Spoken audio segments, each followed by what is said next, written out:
Il y a un écrivain français, René Dumont, qui avait dit que l'Afrique noire est mal partie. Il avait dit que l'Afrique noire est mal partie.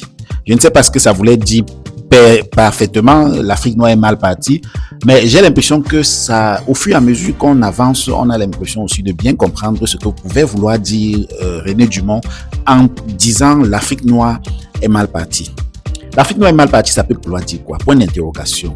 Est-ce que ça peut vouloir dire que dans la compétition internationale mondiale, la chasse à la belle vie, l'aisance, la table des grands, c'est-à-dire la table que vous connaissez de ceux qui partagent le reste du monde, l'Afrique noire ne sera jamais présente à cette table et que c'est même l'Afrique noire qu'on va toujours partager. Point d'interrogation. Je vais vous dire pourquoi je parle de cela aujourd'hui, parce que des faits très marquants sont en train de menacer, de bouleverser la géopolitique mondiale. Mais aujourd'hui, l'Afrique noire est mal partie, donne tout son sens et tient tout son sens. On en parle tout de suite dans cette vidéo. Bon, voilà, l'Afrique noire est mal partie. L'Afrique noire est mal partie. On a commencé avec la guerre en Ukraine. La Russie qui, du jour au lendemain, a décidé que bon, je ne me sentais plus en sécurité, j'attaque l'Ukraine. La Russie a annexé l'Ukraine. Le monde entier a fait wow. On a partout. Mais finalement, la Russie est toujours en train d'annexer l'Ukraine. La guerre continue. L'Iran et l'Israël, c'est celle qui me fait carrément, je ne comprends plus en fait. On joue à quoi? Est-ce que finalement le monde entier, dont nous on croit que c'est la création de Dieu, est-ce que finalement c'est un jeu dans lequel on est tous dedans et the game, hein? Et on se dit en fait on est des créatures divines, mais non, c'est comme est-ce qu'on ne serait pas en train de se tromper quoi? Voilà l'Iran qui subit Israël. Et Israël se lève un bon matin, il décide de frapper l'Iran, bombardement partout.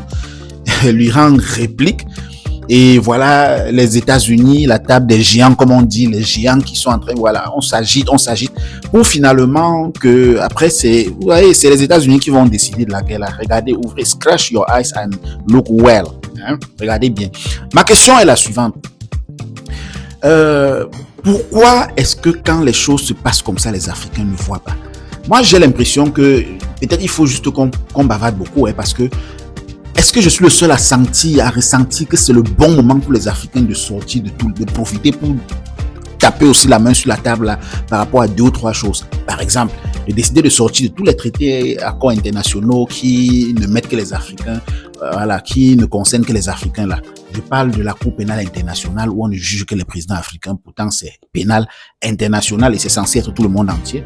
Les grandes puissances comme les États-Unis, la France, aucun pays européen de sérieux n'a ratifié ça. Bref, vous voyez, mais les Africains sont là. Chaque président finit son mandat, il passe d'abord là-bas. On le ridiculise bien. Et quand on le ridiculise, ça assujettit également encore les Africains. La Cour pénale internationale, le traité sur le quoi des climat, l'accord du climat. Pour moi, c'est en fait l'une des plus grosses arnaques, des plus grosses farces dans lesquelles se sont fourrés les Africains. C'est cette histoire de l'accord sur le climat. Je ne sais pas, on appelle ça comment. Tellement je déteste cet accord que je ne sais même pas si je prononce bien. Comment est-ce que les Africains ont réussi à signer ces accords-là? C'est le moment de sortir. C'est le moment plus que jamais de sortir. Oui, c'est le moment de sortir. Quand tout va dans des ordres comme ça, là, pendant que les États-Unis sont là-bas concentrés avec l'Iran et l'Irak, pendant que Vladimir Poutine de son côté est en train de voilà, c'est le moment où les pays africains, chacun signe sa part, on s'arrange, peut-être 15-20 pays africains. Le même jour, on voit 12, 17, 20 décrets signés par des pays différents. Je sors de telle chose, mon pays sort de telle chose. C'est comme ça. Pourquoi les Africains ne peuvent pas profiter de ça? En fait, la guerre qui est en train de se passer là, la guerre froide qui est en train de se passer là, la géopolitique qui s'est réorganisée là, pourquoi j'ai l'impression que nous les Africains, on n'est pas en train de... pourquoi j'ai l'impression que nous les Africains, on n'est pas en train de voir que c'est le moment de frapper aussi quelque part? Hein? Pourquoi? Point d'interrogation. Dites-nous ce que vous en pensez en commentaire. Est-ce que l'Afrique ne devrait pas profiter pour faire quelque chose? Je vais parler de ça. Qu'est-ce que je vais dire? Bon, les pays sur lesquels on compte le plus pour ce genre de choses, c'est les pays de l'AES, avec Ibrahim Traoré, Abdraman Tiani et Assimi Goïta, voilà le troisième. Donc, dites-nous vraiment, est-ce que l'Afrique ne devrait pas commencer, profiter au moins de ce mauvais vent qui circule partout là, parce que même les États-Unis ne sont plus forts face à rien. Personne n'est plus fort. La France est bavarde, tout le monde bavarde seulement. Donc, on profite de ça, on sort de beaucoup de choses, en fait. Parce que je me dis que, d'habitude, peut-être on n'est pas sorti, les pays africains ne veulent pas sortir parce qu'ils ne veulent pas attirer l'attention sur eux. Mais il n'y a plus rien qui peut attirer l'attention sur aucun pays africain, au point où on oublie l'Iran et l'Irak là pour se focaliser sur le pays africain en question. Je peux vous le garantir. Partagez la vidéo si massivement. On ne sait pas qui va voir ça. Peut-être Ibrahim Traoré va voir la vidéo aussi. Et ça va un peu tiquer quelque chose dans son cerveau. On doit sortir de certains accords. C'est le moment pour profiter et sortir et se libérer du joug de 2 ou 3 accords colonialistes ou coloniaux là. Hein? L'accord sur il y a un autre accord là sur la non-prolifération, même le nucléaire, la non-prolifération nucléaire. On sort, Ibrahim Traoré sort, là. C'est comme ça que Kim Jong-un a fait. Kim Jong-un est sorti de ça et puis comme il est devenu délinquant, vous savez que quand vous êtes un délinquant ici au monde entier, quand vous êtes un pays qui s'aligne beaucoup, on vous écrase, vous ne lèverez jamais la tête. Quand vous êtes un pays qui est quand même un peu développé, qui fait un peu de force, on vous appelle à la table pour négocier. Et quand vous êtes un pays de fou ou bien un gars très fort, on vous laisse tranquille. Écoutez bien les 4 trucs là. Soit vous êtes faible et on vous traite comme les pays africains, soit vous êtes quand même fort. On vous traite un peu comme certains pays qu'on respecte un peu. On vous appelle souvent à table, venez, on négocie, voilà. Et soit vous êtes très fort ou alors vous êtes délinquant et on vous laisse faire ce que vous voulez faire. Je pense que c'est le moment pour les présidents africains de faire leur délinquance. Aucune délinquance en Afrique ne va atteindre ce qui est en train de se passer au Moyen, c'est quoi, c'est le Moyen-Orient, en Iran et en machin, tout ça là. Vraiment, aucune. Sortez de l'accord sur le climat. C'est nul et ça freine l'Afrique. C'était des accords pour empêcher aux Africains de s'industrialiser. Si vous n'avez pas vu ça. Parce que de même côté là-bas, les gars continuent à proliférer, hein, ça pollue aux États-Unis. Donald Trump même d'ailleurs dit que c'était il s'en fout, c'est même pas son histoire. Voilà, donc continuez. Deuxième chose, les accords sur la Coupe pénale internationale, machin, qu'on ne juge que les Africains, la sortez de ça.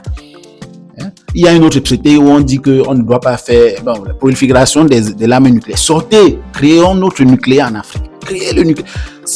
Bref.